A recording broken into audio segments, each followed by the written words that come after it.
Good morning from Margaret's Kitchen. I'm glad to be back. I have a video that I'm doing today on different ways to prepare chicken. The last time we were with our granddaughter Madison, she had some chicken, cooked chicken on hand, and she wasn't sure how to use it. So this is for you, Maddie. First of all, to start off, I'm going to tell you what I think is a really kind of a fun thing. You can make your own cream of chicken soup. It's very spendy in the stores, I've noticed, and very salty. This is just simply made with instant non-fat dry milk, a cup of flour, 2 teaspoons of salt, and a cup of cold butter that you can just cut into the mixture. And for the medium sauce, you just add a half a cup of mix to 1 cup of water and just go accordingly to how much you do need. And then of course you're seasoning your chicken bouillon to taste, or maybe you'd like to use a little instant onion soup mix. So when you have that all mixed together, this does store up to 3 months, which is, I think, pretty neat.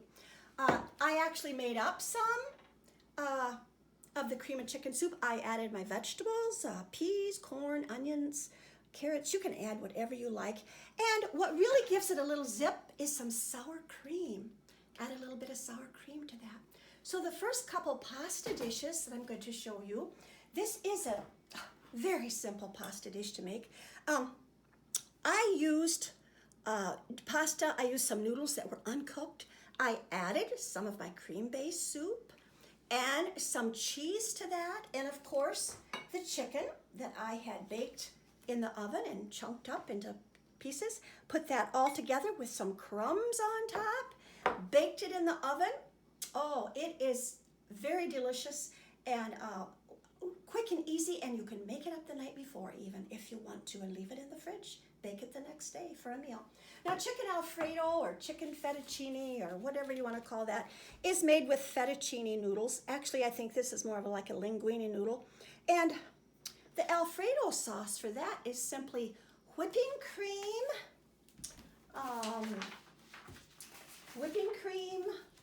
butter, some garlic, salt and pepper, and Parmesan. Not real healthy, but fun once in a while to make that type of a dish. The broccoli gives it a little bit of color, so you just mix that all together and you have a nice chicken Alfredo. Don't forget to add your chicken to it. Okay, now with this same mixture, the cream soup and the chicken pot pie, and I discovered these grand buttermilk biscuits are the way to go for the crust. I used to make homemade crust. It would take me forever. So you just want to roll out some of these biscuits, and of course underneath in the bottom you have your cream of chicken. You can add some if you want to add corn to that, or whatever kind of vegetables, and it's just a delightful dish. Now, chicken and biscuits, same thing. This is just a different way of doing it. You have your cream mix underneath. Be sure you have sour cream in that mixture. That just adds a lot to these dishes. And your biscuits on top. One hint, heat up your vegetable cream mixture before you put the biscuits on, or the biscuits might not get done. And add your biscuits the last 15 minutes of cooking time. So, we have that. Now, another thing I found for chicken and dumpling soup, we use this same mixture, and we're going to cut up these biscuits into little pieces and add them to the chicken base, and you have a real hearty, good chicken and dumpling soup. You can keep this in the crock pot too. You can make these things in the crock pot or however you would like to. Now, for something a little bit different, a sweet and sour. How simple. These chicken strips, I just I fried in some extra virgin olive oil in a skillet, so they're ready to go. And for the sweet and sour sauce, this simply, you can make your own. It's cornstarch, water, apple cider vinegar, brown sugar, ketchup, soy sauce, and you whisk that all together. And I sauteed some peppers, onions, carrots. You can saute peas in with that. You can use whatever you like. Serve it on a bed of rice. Pineapple, don't forget the pineapple too in the sauce. Very tasty, very tasty. Then, if you have some soft tortilla shells laying around, always easy to make like a chicken fajita. I think I put peppers in these, green peppers, red peppers, onion, of course your chicken. You know, kids can heat them up in the microwave, have them after school, whatever. They're a nice, tasty little treat. Maybe not for a meal, but maybe more for an appetizer.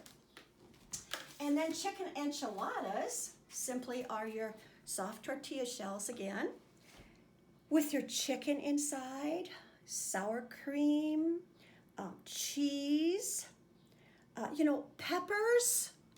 You can have whatever you like. I don't care, whatever you want to put in for vegetables. And then bake these in the oven.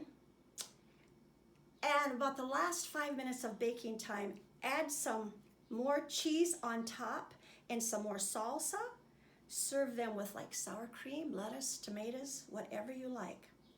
They're also very good dish. Then with your whole chicken breasts, which I think are just real simple to use. Now I prefer the split chicken breasts for flavor, but I used whole chicken breasts. This is just a cranberry chicken breast on the bottom with jellied cranberries, French dressing, and some onion soup mix. That makes a great meal with a side salad or some potatoes or what have you. This dish is your chicken breasts on the bottom, and I like to brown my chicken breasts before I use them. This is just stovetop stuffing on top with some of your cream soup, minus the vegetables maybe, on top, or you can use it with the vegetables. That makes a good dish too. And then this is just something to pop in the oven that I like during the winter months. It's your chicken breasts on the bottom. You don't have to peel your potatoes. Some green beans, carrots, onions, and then some of your cream base over that. And that's always very good. Can't forget homemade chicken noodle soup. So with your chicken that you have baked in the oven with the broth, of course, what goes better than some pasta for a homemade chicken noodle soup? And you know, it goes good again with almost anything with a sandwich.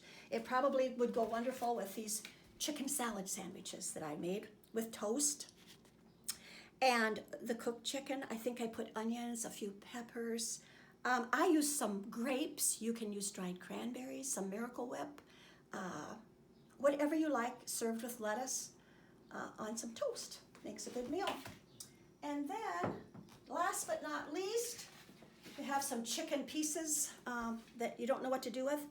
I made my own shake and bake coating. I took crushed Rice Krispies, and I just used some of the dry ranch mix and put it in a Ziploc bag and dipped the chicken leg in an egg and water, and baked this in the oven.